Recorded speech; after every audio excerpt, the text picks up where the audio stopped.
자, 322쪽. 322쪽. 조선의 전기 대관계. 이건 수업 시간에 이미 했던 부분들이 반복됩니다. 자, 명과의 대관계. 건국 초기. 정도전의 요동수복 추진 정책. 한때 명과 긴장 관계를 유지하기도 하였다. 그 다음에 태종 때 우호 관계가 유지되었다. 그래서 태종 때부터 우리가 조선이라는 국호를 정상적으로 받을 수 있게 됐고, 그 다음에 왕을 인정하는 시대가 태종 때 가야 시작된다 보시면 돼요. 그 전까지는 받지도 못했어요. 그래도 보통 우리는 전문용어로 뭐라고 얘기합니까?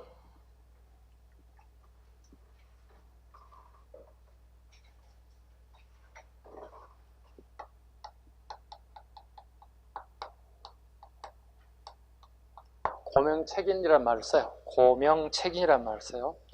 태종 때부터 고명책인이 인정되게 됐다. 사신을 보내서 우리나라 왕이 이런 사람이 왕이 됐습니다. 인정해 주시고 큰 도장 하나 만들어 주세요. 이걸 가져와요. 외교관이. 이걸 고명책인이라 불러요. 태종 전때까지는 이걸 인정하지 않았다는 거야. 왜요? 정도전을 견제하고 있습니다. 정도전을 견제하고 있습니다. 4대교 책봉 체제가 있습니다. 명예 책봉을 받고요. 우리 왕들이요. 중국의 연호와 달력을 사용했습니다. 중국의 연호, 황제국의 연호를 사용하고 중국에서 만든 달력을 사용했다. 우리나라 아까 얘기했다시피 달력을 만들면 안 돼요. 제한국가에서는요. 그래서 황제만이 달력을 사용했고, 그리고 우리가 동지사가 파견된다고요. 동지사 역할은 뭐죠?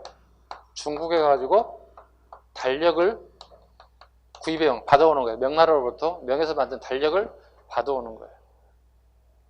그럼 여러분들은 12월쯤 되면 어떨게요? 관공서라든가 여러 달력을 만드는 데 갈 만한 데 가서 어떻게 여러분들이 달력을 구해오죠.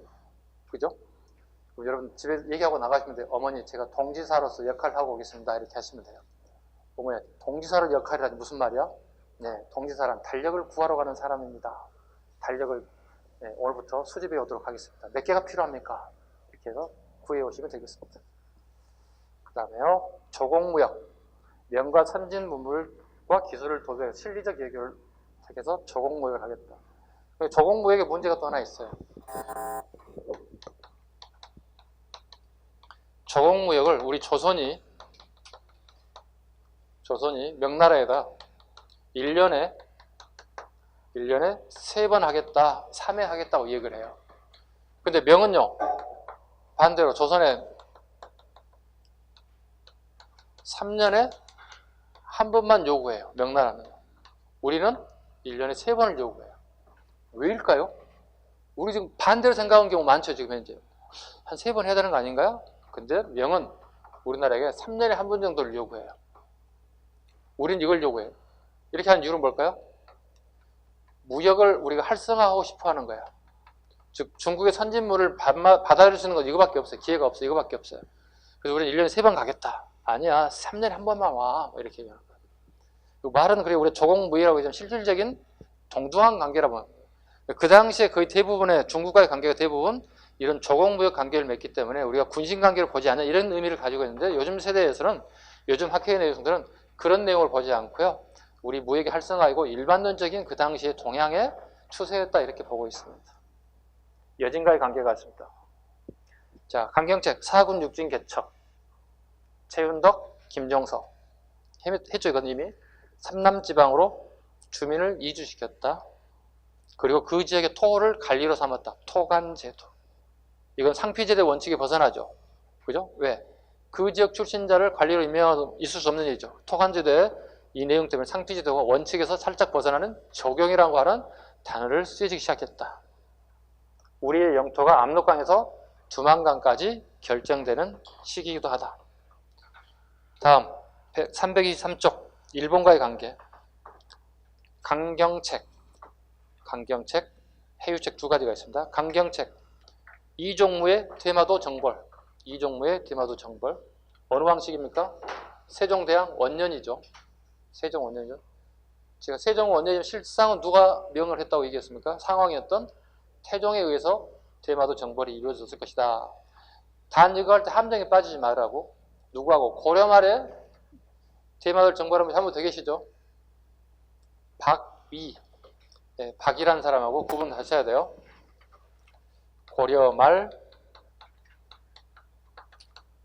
박이. 그다음에 조선 초 세종대왕 때 이종무.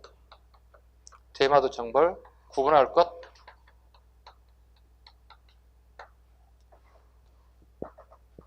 그 다음에 일본의 교역학대 요구, 조선의 강력한 통제.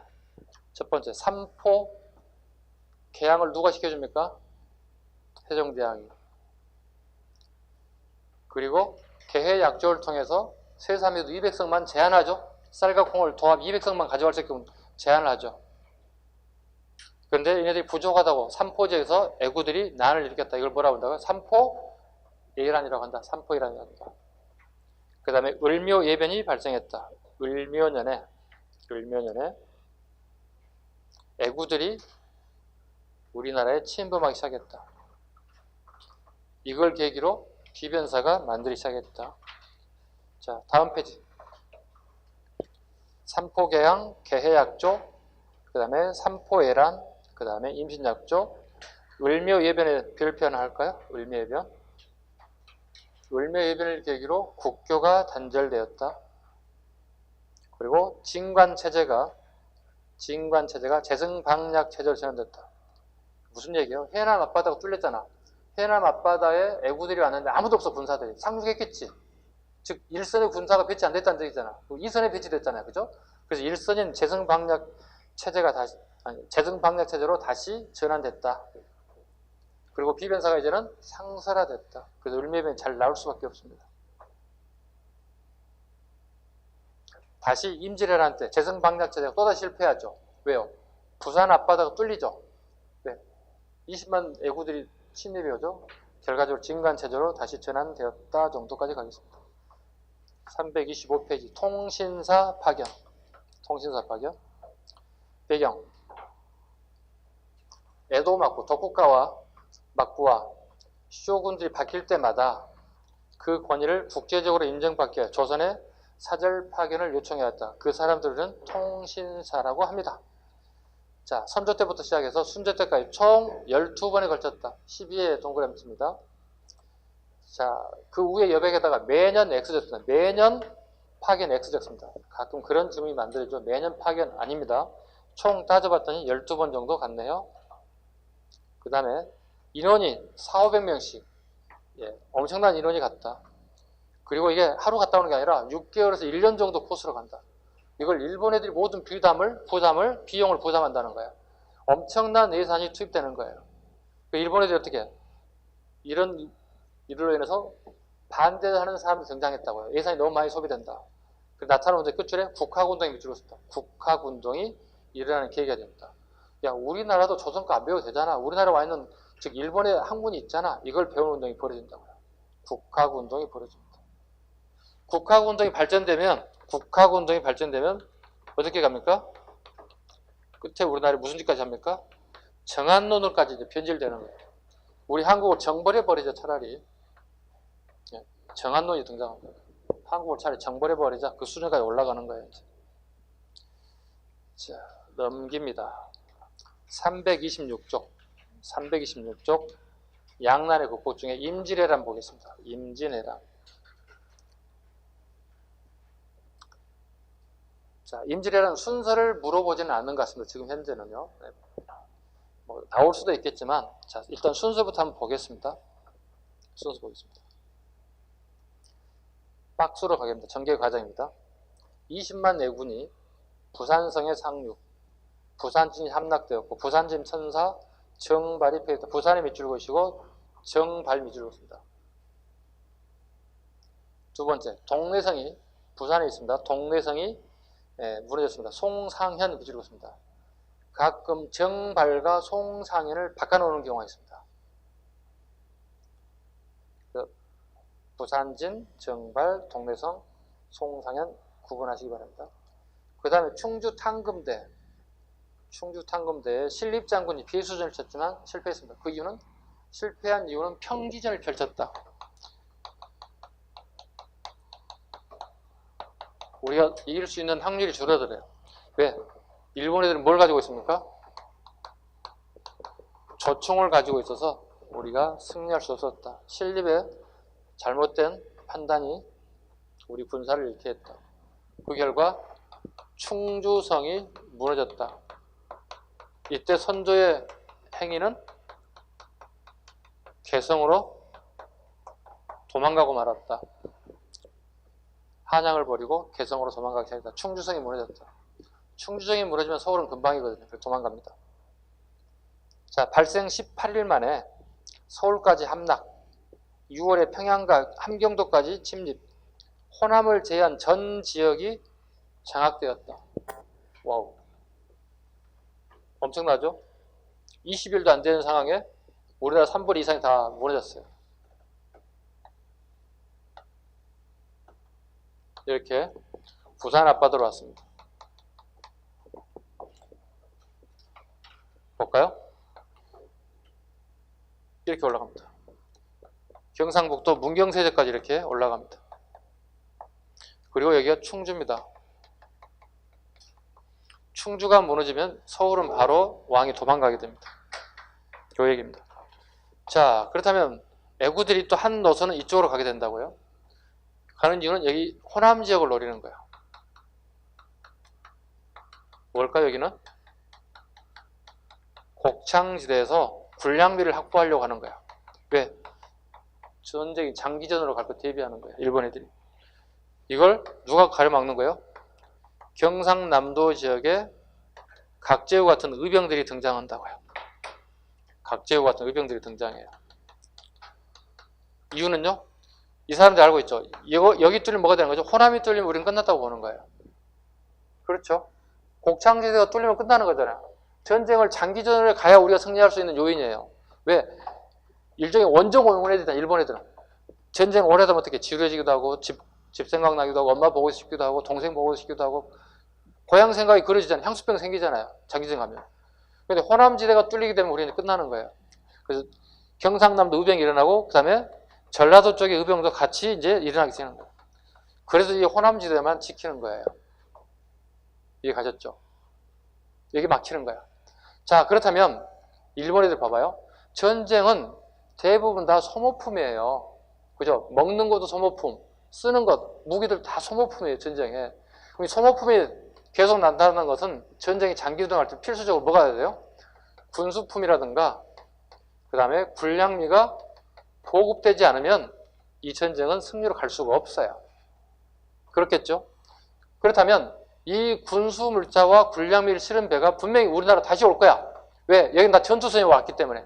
전투선에 병사를 싣고 병사들 다 상륙시켰으니까. 병사들이 진군에 올라갔잖아. 그죠?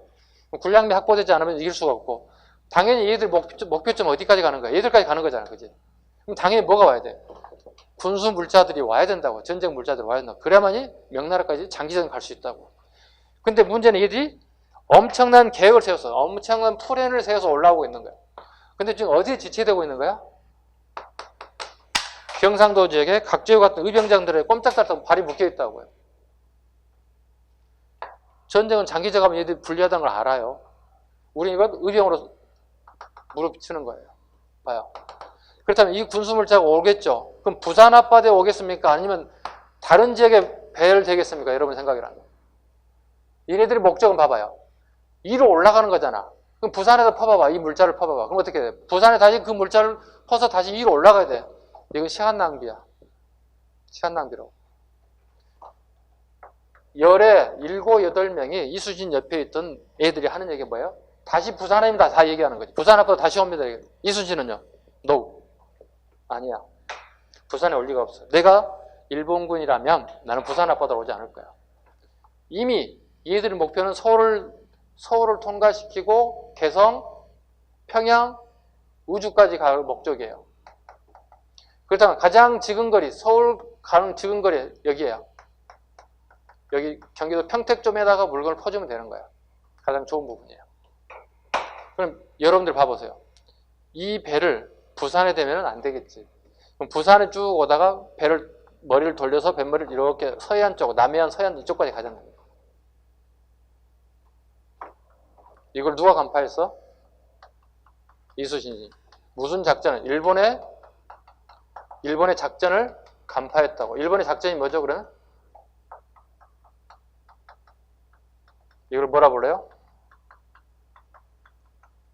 수륙병진 작전이라 한다고. 수륙병진 작전이라 한다. 자, 다시 봐, 그러면. 이순신 장군이 그러면 군사를 어디에 배치하면 승리하겠습니까? 여기 아니겠어? 그렇잖아. 여기 가면 놓칠 수 있어. 왜? 넓어지잖아. 이렇게 하면 어떻게 할 거야? 그럼 얘들은 어떻게? 일단 여기서 잡아야 돼. 이순신 장군이 여기에 다 군사를 포진하고 있다고. 자, 저걸 알고 있잖아요? 그럼 이길 수 있지. 자, 이순신 장군 보겠습니다. 임질이라는 승리한 전투 보겠습니다.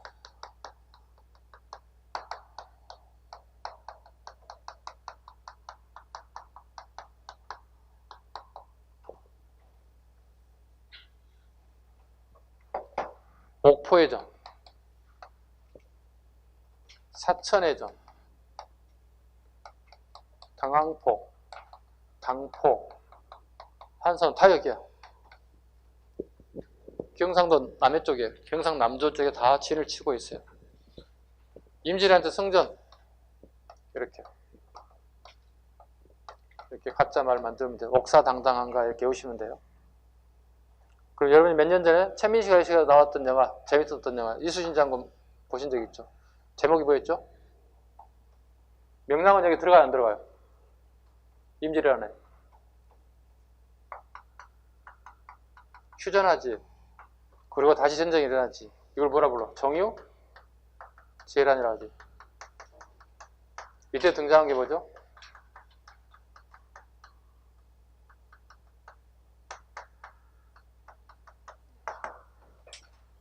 이게 해남이죠. 해남 울둘목에서 이게 명량해전이에요. 노량해전은 이순신 장군이 전사한 나의 죽음을 알리지 마세요. 노하세요. 이렇게 콩그리시 한번 외우면 될 것 같아요. 나의 죽음을 노하세요. 알리지 마세요. 이렇게 외우셨습니까? 아, 선생님의 암기 방법입니다. 구분해야 돼. 가장 공부 못하는 사람이 어떻게 해? 이거 다 나열만 하지 정작 시험에는 틀려. 왜? 임질왜란때 전투와 정유절한테 전투를 구분하지 못하는 경우가 있어요. 출제자 이걸 노리죠.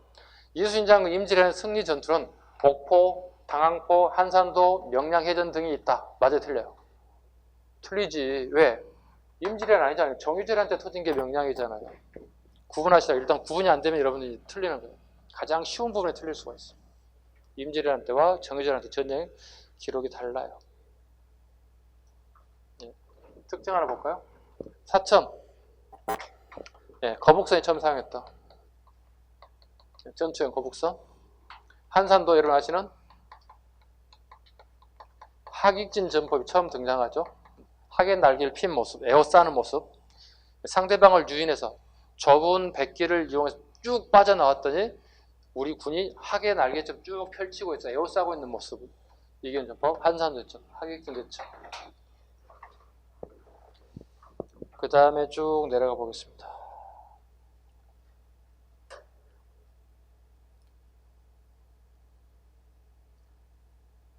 (1593년으로) 넘어가 볼까요? 조명연합군이 평양을 탈환했다. 우리가 뺏겼던 걸 다시 탈환합니다. 그리고 애군은 백제간 전투에서 이효성의 명군에게 반격을 당하였다. 실패했다는 뜻이에요. 백제간 몇 줄 읽었습니다. 백제간은 원래 경기도 고양시입니다. 경기도 고양시에 있는 백제간은 뭐 하는 거냐면 중국의 사신들이 우리 서울에 들어오기 전에 하룻밤을 자고요. 그 다음에 옷을 관복이라는 이런 걸 다시 의전을 정제하고 준비하는 곳이 백제관인데 여기서 우리 나라에 도움을 주러 왔던 명나라 이효성 부대가 대파를 당합니다. 네. 평양 전투하고 개성에서 쉽게 이겼거든요. 쭉 내려왔는데 방심하고 있다가 A군에게 크게 당한 전투가 백제관 전투. 유일하게 실패한 전투 중에 하나입니다. 그 다음에 행주대첩. 행주대첩하고 백제관하고 그리 멀지 않습니다. 같은 군단이 있는 거고요. 행주대첩에서 건율장군이 크게 승리했다. 건율장군이 승리했다. 권일당을 승리하는 원인은 여러 가지가 있죠. 뭐 관민이 다 총동원되었다. 그 다음에 새로운 무기가 등장하죠.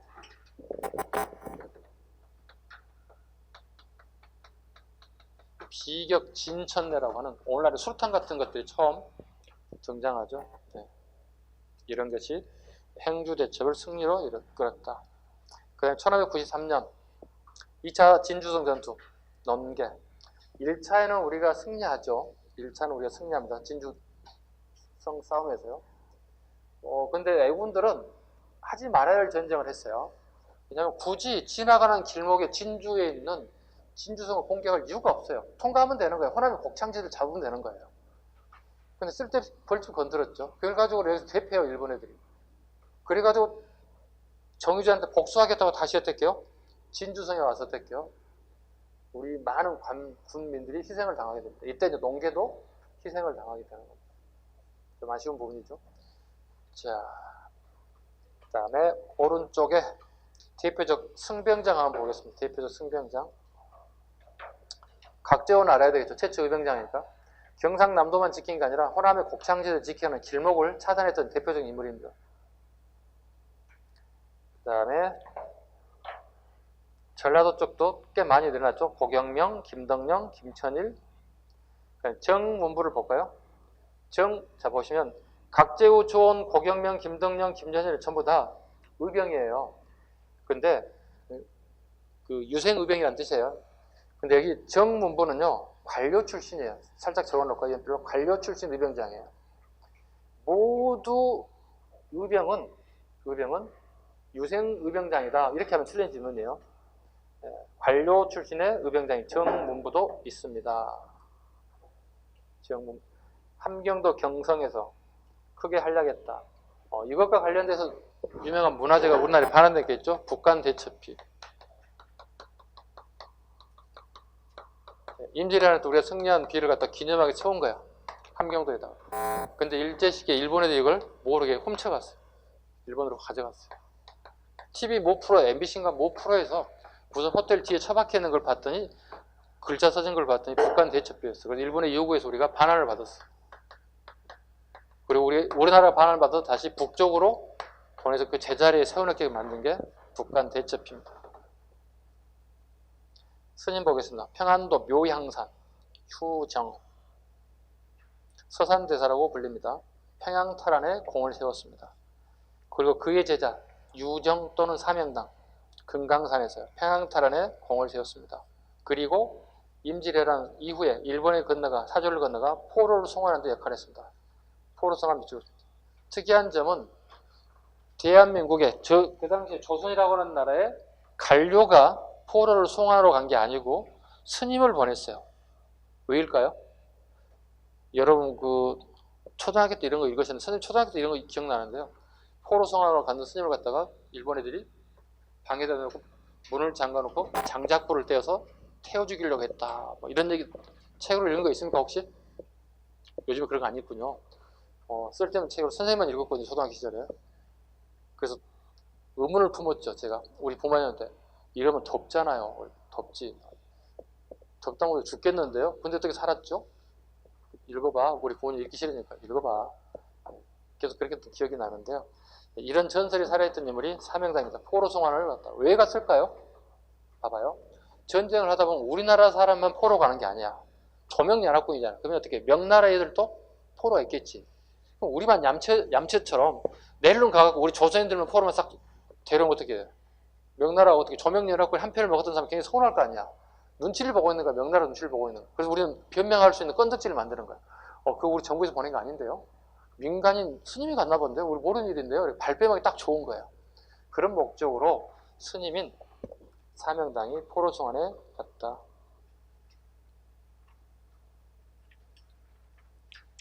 어, 329쪽. 내란 이후의 영향. 내란 이후의 영향. 첫 번째 군제 개편. 훈련도감. 훈련도감이 만들었다. 뭐죠 이게? 처음으로 직업군인제가 만들어졌다는 뜻이에요. 훈련도감은 직업군인제입니다. 처음으로 직업군인 5군형 중에 하나죠. 이게 만들어졌다. 그 다음에 소고군이 만들었다. 소고군은 양천 혼성부대예요. 소고군은 양천 혼성부대예요. 양천 혼성부대로 만들었습니다. 양천 혼성부대로 만들었습니다. 즉 예비군적 성격이고 지방군입니다. 써놓으세요. 예비군적 성격이고 지방군이다. 그리고 속오법의 적용을 받았다. 속오법의 적용을 받았다. 선생님, 속오법이 뭔데요? 속오법 볼까요?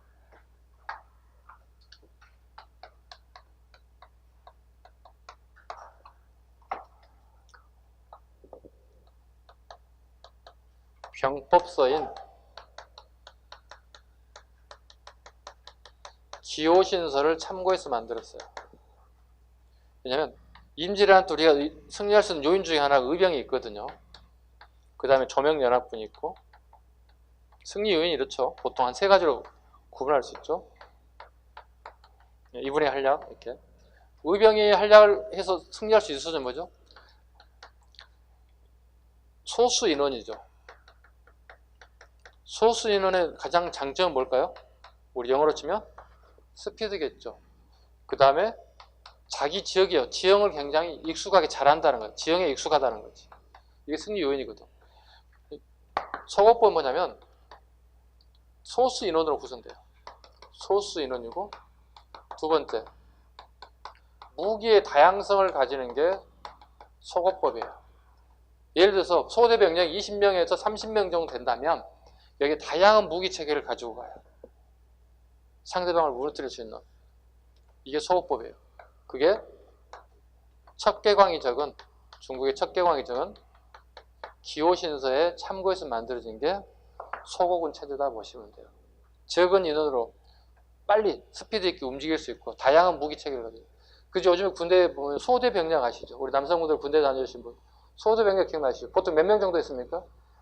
부대에 따라 좀 다르죠. 20명, 30명, 40명 각자 다 다르죠. 거기 특징이 뭐죠? 다양한 주특기를 가지고 있다. 소총수, 통신병, 의무병 다양하죠. 군대 다니신 분들 기억날까 합니다. 이런 특징을 고루 살렸던 것들이 속어군이다. 무기 갑니다. 태종 때 만들었던 거북선이 이순신 장군에서 진짜로 이순신 장군에서 처음으로 실제로 전투용으로 거북선으로 사용되었다. 비격 진철래. 아까 수류탄 같은 역할 어디서 아까 싸웠다고 그랬지? 행주 산성에서. 하차 마찬가지. 하차도 행주 산성에서. 다연발 로켓포입니다. 다연발 로켓포입니다. 경지 면적 감소. 전쟁 전에 170만 결에서 54만 결로 감소했다. 임질이라는 이유. 이게 무슨 얘기예요? 첫 번째, 땅이 항폐됐다는 거 하나하고, 두 번째, 토지 대장이었던 양안이 소실됐다는 뜻이에요. 토지 대장 우리 뭐라 그러죠? 양안이라고 그러죠. 네. 왜? 강공사가 다 불탔다는 뜻이에요. 네. 강공사가 불탔다는 뜻이에요. 그래서 양안을 새롭게 만들기 위해서 양전 사업을 하게 됐다. 사고 손실. 우리 역사서하고 의계를 보관하는 창고를 갖다 사고라고 그러죠. 조선 초에 만드는 게 4대 사고죠. 춘추관을 기본으로 창덕궁 뒤에 있는 춘추관하고 그 다음에 충주, 성주, 전주 이렇게 5개 사고가 있어요. 근데 임질이라는 중에 4개 중에 3개가 다 불타고 전주 사고만 겨우 살아남았어요. 전주 지역에 뜨지는 인사들과 관리들이 겨우 산속을 이동시키고 보존을 잘해서 그나마 임질이라는 이후에 선조 때부터 시작해서 강해군 때까지 복구 작업을 해서 다시 5대 사고를 만들어서 다시 5개를 분산 배치했다. 5대 사고를 외울 필요는 없습니다. 한 번도 나온 적이 없고요. 뒤에 산이라는 사고가 나오면 무조건 뒤에 전쟁 이후에 임질이라는 이후에 만들어진 사고라 보시면 돼요. 이해 가셨어요? 그래서 가끔씩 5대 사고를 외워야 됩니까? 그러는데 지금까지 30년 동안 한 번도 안 나오는데 공부하시면 여러분 힘들어. 내가 막 적상산 사고, 만이산 사고 다 외울 필요 없잖아요. 외우지 마시라고요. 안 나오니까. 뒤에 끝자 붙은 산자가 붙은 사고는 무조건 전쟁 이후에 새롭게 만들어진 5대 사고 중에 하나다 보시면 돼요. 됐죠? 다시 갑니다. 문화재 소실. 불국사, 경복궁 등이 소실됐습니다. 불탔습니다. 서적 편찬, 동의보감, 허준의 동의보감. 그 다음에 유성룡의 징비록, 즉 고위 관료가 보는 임질애란이에요. 그 다음에 전쟁에 참여한 장수가 보는 임질애란, 난중일기. 신분제의 동의 앞에 별표를 한 3개 하겠습니다. 납속책, 납속책과 공명첩 실시가 원인이 됐다 그랬습니다. 납속책. 자, 전쟁을 하다 보니 우리의 예산이, 국가의 예산이 다 바닥에 나버렸어요. 그래서 가장 좋은 쉬운 정책을 선택하게 돼요. 그 정책이 하나가 납속책과 공명첩이에요. 납부하세요. 뭘요? 식량을요. 그럼 여러 신분을 속량시키겠습니다. 해방시켜주겠다는 뜻이에요. 이거 쌀로서 여러분의 신분을 사는 뜻이야. 정부의 합법적인 신분 해방책 중에 하나가 납속책입니다. 두 번째, 공명첩. 공명첩. 관직을 매간매직하는 겁니다. 단 빌공짜를 쓰고 있어요. 이름이 없어요. 뭐 서울시장, 홍길동 이렇게 돼야 되잖아요. 서울시장, 홍길동이 없어요. 서울시장이란 그 명칭만 있지 이름이 텅 비어있다. 그럼 서울시장은 원래 한 명인데 가짜 서울시장 몇 명? 30명도 될 수 있고 40명도 될 수 있고 50명도 될 수 있다는 거지. 왜? 그만큼 식량을 많이 걷어서 예산을 사용할 수 있다. 이러다 보니 조인은 부농들이 자신의 평생의 꿈은 양반이 되는 거예요. 그래서 자기뿐만 아니라 자기 후대에까지도 양반이라고 하는 그 직책을 물려줄 수가 있는 거예요. 내가 오늘 가령 쌀을 1000석을 갖다가 바친다면, 내가 양반이 된다면 1000석이 아깝겠어요? 갖다 바치는 거예요. 그래서 신분 상승해서 양반의 숫자가 증가되기 시작했다. 양반의 숫자가 증가되면 증가될수록 예법과 뭐가 발달돼요? 예법과 호학이 발달된다고요. 신분을 계속 유지하려고 하는 기존의 기득권과 정부에서는 새로운 양반 세력들의 수급을 하게 되면서 충돌이 일어나는 부분이 있다. 대동법 실시 도원기의 원인 저것도 별표합니다. 대동법 실시 원인 도원기가 되는 것도 임진왜란입니다. 그래서 강해군이 임진을 잘 겪었기 때문에 그 어려운 부분들을 겪었기 때문에 대동법 실시 원인 중에 하나가 됐다. 그 다음에 간우숭배사상, 오늘 여기까지 하겠습니다. 간우숭배사상 보겠습니다. 현재 동묘가 유일한데요. 자, 우리 조명연합군의 명나라 애들이 우리에게 전쟁에 참여하죠. 전쟁에 참여할 때 얘네들이 아침에 전쟁에 나갈 때 간우 사당을 만들어 여기다가, 그리고 간우 사진을 여기 붙여놓는다 이렇게. 그리고 여기서 무릎을 꿇고 내가 오늘 전쟁에 나가서 얘들은 나를 잘 봐달라는 얘기 아니야. 내가 간우처럼 싸움에 물러나지 않고 후퇴하지 않고 용맹하게 싸우게 달라고 기원하고 전쟁터에 나가는 거예요. 이런 모습을 우리 조선의 군인들도 같이 목격을 해요. 예, 조명연합군 같이 활동했기 때문에. 그러고 난 다음에 전후에 우리나라의 임진왜란 전후에 이런 간우의 사당들이 기하급수적으로 증가됐다는 뜻이에요. 여기 삼국지에 나온 간우가요. 그런데 전쟁 이후에 하나씩 하나씩 사라지고 난 다음에 겨우 우리나라에 좀 하나 딱 명맥을 유지하는 게 딱 동묘 하나 있습니다. 우리 지하철 타고 보면 동묘 뭐 마지막 종점역 가는 경우가 가끔 보셨을 건데요. 동묘역이 간우 유일한 사당으로 하나 남아 있습니다. 지금은 가서 볼 수가 없습니다. 문이 걸어 잠겨져 있습니다. 왜냐하면 그 주변에 동묘 그 옷 파는 걸 무슨 시장이라고 그러지? 구제시장? 예, 뭐 그런 옷들을 파는 거, 옛날 물품 파는 걸로 장사들을 이루다 보니까 그 동묘를 오픈시켰을 경우에 보존이 안 될 거예요. 보존. 그래서 지금 현재 철시돼서 들어갈 수 없게끔 되어 있어요. 그리고 저희들도 들어갈 수가 없었습니다. 혹시라도 제가 보고 싶다면 학회 동원시켜서 어떻게 들어가서 보지 않느냐는 겨우 방법이 없습니다. 이렇게 해서 관우 숭배사상까지. 다음 시간에는 이제 병자호란부터 나가도록 하겠습니다. 자, 오늘 수업 여기까지 마치겠습니다. 수고하셨습니다. 네, 수고하셨습니다.